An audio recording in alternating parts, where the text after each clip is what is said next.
In brawny countryside, Kilara. Darman knew it was risky moving around by day, and the fact that his right leg seemed to scream every time he put his weight on it didn't help matters. He'd spent 2 painful hours scooping out a shallow depression in a thicket about 100 meters from what passed for a road. Roots and stones had slowed him down. So had the pounding he'd taken hitting the canopies of trees during his landing. But he dug in now, and he lay under a lattice of branches and leaves on his belly, watching the road, sometimes through his rifle sight, sometimes with the electro-binocular panel that flipped down in his visor. At least the little animals that had swarmed over him in the night had disappeared.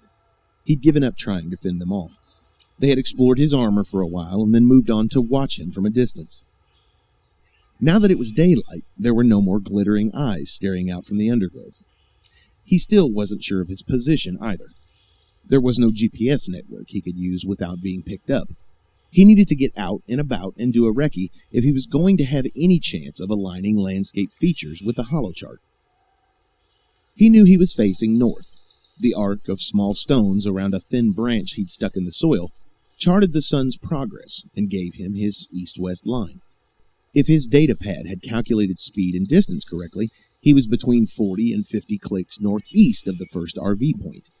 He'd never covered that distance on foot in time, not with the extra gear, and not with his leg in this state. If he dragged the pack, he'd draw a neat follow-me line through the vegetation. Darman eased himself over on his back, removed his leg plates, and unsealed his undersuit at the knee.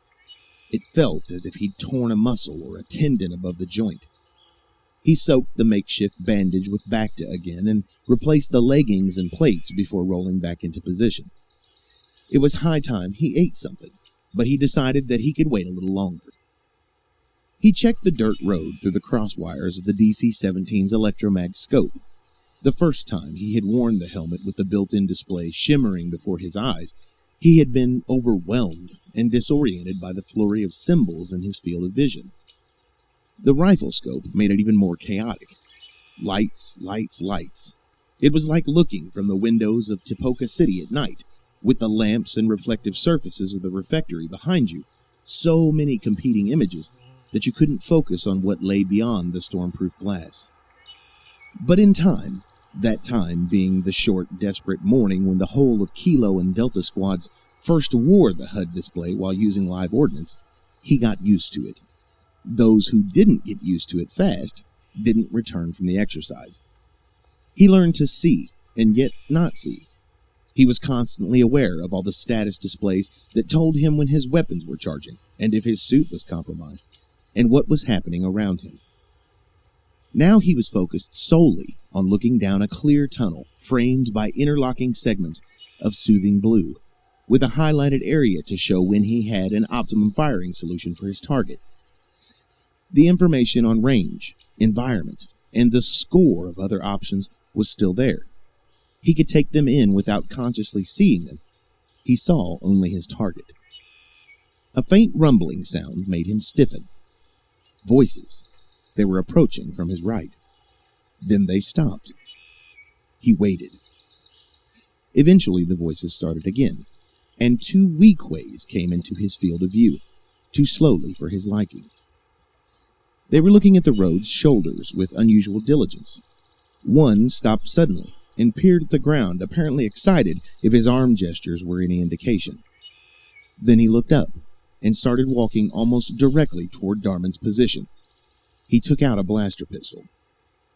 He can't possibly see me, Darman thought. I've done this by the book. No reflection, no movement, no smells, nothing. But the Weequay kept coming, right into the bushes. He stopped about 10 meters from Darman and was casting around as if he'd followed something and lost the trail. Then he moved forward again. Darman had almost stopped breathing.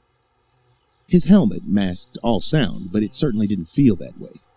The Weequay was so close now that Darman could smell his distinctive sweat and see the detailed tooling on his sidearm, a KYD-21 with a Hadrian barrel, and that there was a vibroblade in his other hand. Right at that moment, Darman couldn't even swallow.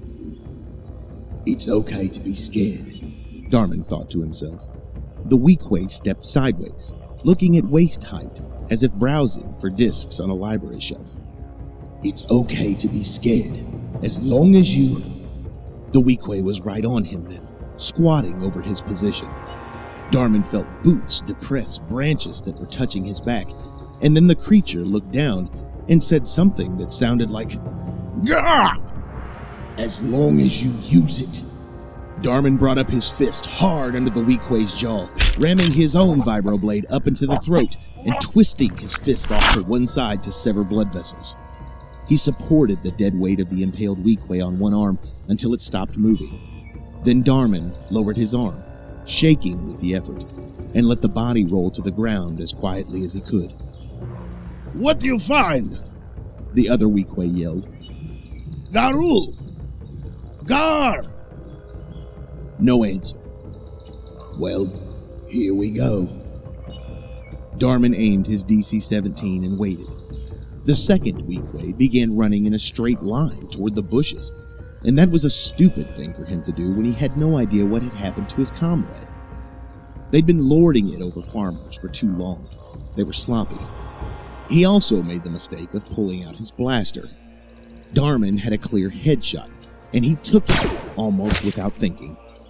The Weequay dropped, cleanly and silently, and lay crumpled, with wisps of smoke rising from his head. "Oh, clever," Darman sighed, as much to hear the reassurance of his own voice as anything.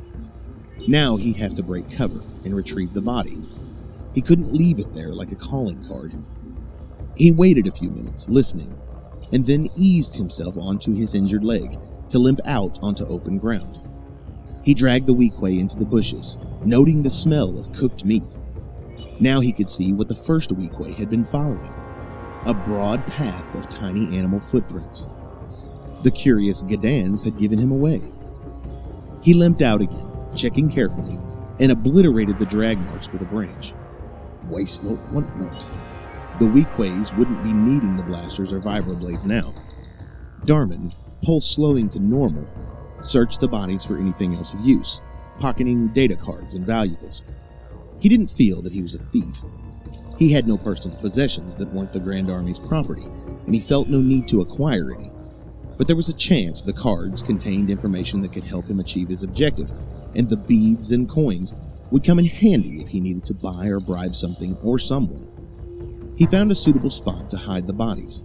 He didn't even have time to bury them, but was suddenly aware of movement in the undergrowth, animal movement, and gradually small heads appeared sniffing the air. You again, eh? Darman said, although the Gadans couldn't possibly hear him beyond the helmet. Way past your bedtime. They edged forward and then swarmed across the Weequay with the shattered head, taking tiny bites as they settled on him in a dark furred blanket of snapping motion. Darman wouldn't have to worry about burying anyone. The faintest of liquid sounds made him look around at the other Weequay. Darman had his rifle aimed instantly. The Weequay wasn't dead. Not quite. For some reason, that upset Darman more than he could have ever imagined. He killed plenty of times on Geonosis, smashing droids with grenade launchers and cannons at a distance, hyped up on fear and the instinct to live. Survive to fight. But this was different. It wasn't distant, and the debris of the kill wasn't metal. The Weequay's blood had dried in a stream down his glove and right forearm plate, and he hadn't managed a clean kill. It was wrong. They had drilled him to kill and kill and kill, but nobody had thought to teach him what he was supposed to feel afterward.